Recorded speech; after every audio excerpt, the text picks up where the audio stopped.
Nah, malam hari ini saya juga mau ngobrol lagi dengan satu orang tokoh ya. Beliau dari Jogja.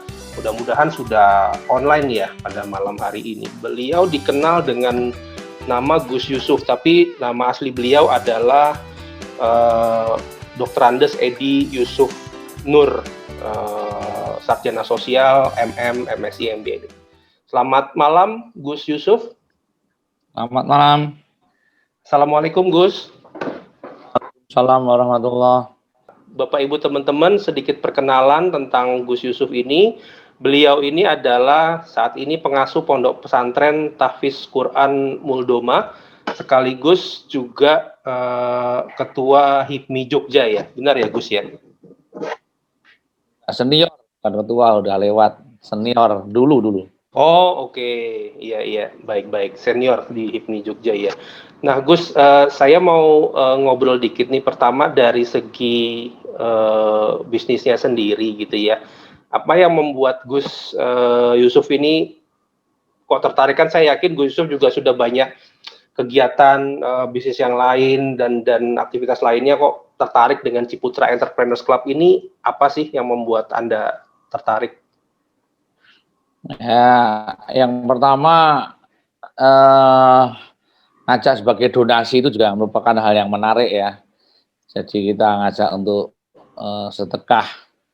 Nah, itu luar biasa sekali. Yang kedua, konsep bisnis tentang pemberdayaan UMKM, pemberdayaan masyarakat, terutama terjadinya sebuah pemberdayaan di usaha masing-masing. Nah, ini kan tidak selalu ada di semua bisnis-bisnis yang ada.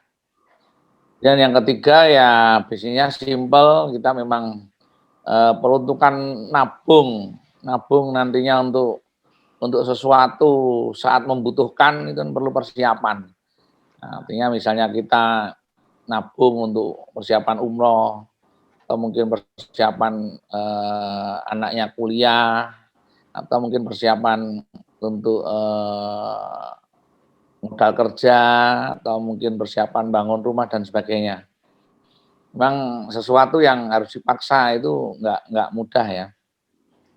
Dan yang kemudian sesuatu yang menarik tentunya kalau kemudian kita berbicara tentang bisnis itu sendiri, di mana kita memang disiapkan untuk memberdayakan siapapun yang memang kemudian mau bergabung dengan pola-pola bisnis yang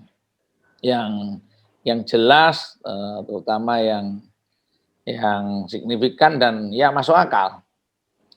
Kemudian lagi ada bonus yang omset secara nasional yang kemudian 32% disisihkan buat kita semua yang menjalankan bisnis ini, itu sesuatu yang menarik.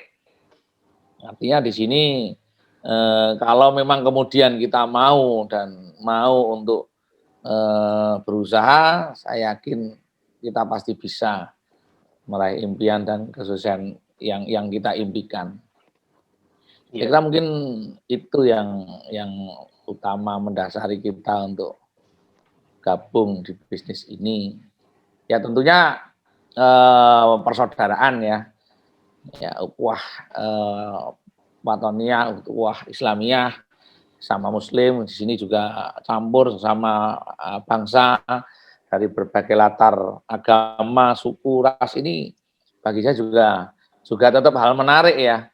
Karena saya pribadi juga sebagai seorang Manggala ya, dulu waktu BP7 masih ada kan saya Manggala di BP7, sesuatu yang menarik itu. Jadi campur antara anak bangsa menjadi satu sebagai sebuah bagian. Nah, ini menarik itu. Iya. Jadi komplit ya Gus, di Ciputra Entrepreneurs Club ini bisnisnya dapat, komunitinya dapat dan sebagainya gitu ya. Iya. Nah ini nyuwun sewu Gus, tanya juga, ini kan kalau dari sisi agama ya, kadang ada beberapa teman-teman yang bertanya, ini riba nggak sih gitu ya, atau ini gimana sih hukumnya ikut yang seperti ini gitu. Mungkin kalau pendapat Gus Yusuf nih gimana Gus, boleh sharing nggak nyuwun sewu? Boleh. Saya kira ya khilafiyah.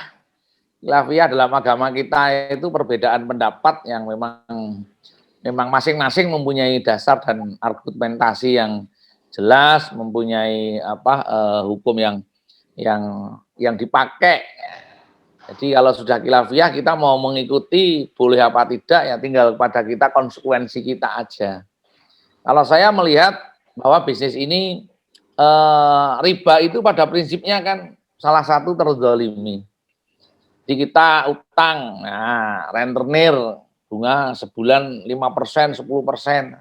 Itu kan sebenarnya kan kita merasa enak dipinjami, tapi kita terzalimi karena kan berat untuk mengembalikan 10% per bulan. Nah itu kalau saya cenderung itu jelas riba ya.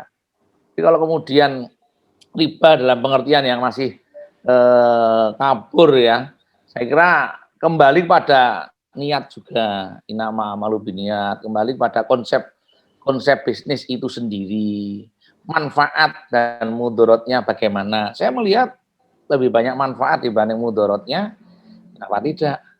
Ya, yang kita ambil itu lebih banyak yang positif.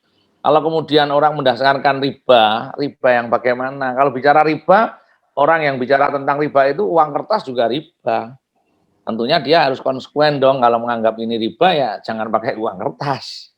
Kemudian kalau asuransi itu riba, jangan pernah punya SIM, jangan pernah punya STNK, kan itu riba semua kalau itu didasarkan pada riba.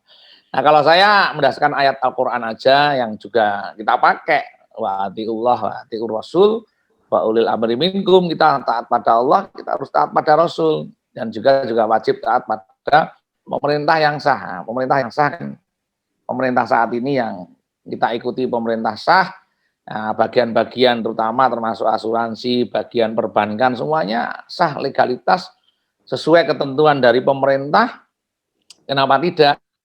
Gitu. Saya kira itu saya. Iya. Jadi ya memang pendapat bisa berbeda-beda ya Gus, cuman ya kita cukup tercerahkan dari apa yang tadi Gus Yusuf sampaikan. Nah, Gus Yusuf ini bergabung di CEC sudah dari kapan nih? 10 November. 10 November. Target atau harapan kedepannya Gus Yusuf nih seperti apa di CEC ini? Ya, tentunya kita memberdayakan semua tim-tim kita punya komunitas, kita ajak sebanyak mungkin untuk menjadi wirausaha yang handal di sini untuk mendapatkan hasil maupun income yang besar. Targetnya kan itu. Artinya kalau kemudian kita bisa mensukseskan orang lain, kita pasti sukses. Itu kuncinya. Iya. Baik, matur nuwun Gus Yusuf sharingnya malam hari ini inspiratif banget buat kita semua gitu. Sukses buat Gus Yusuf dan teman-teman di Jogja gitu ya.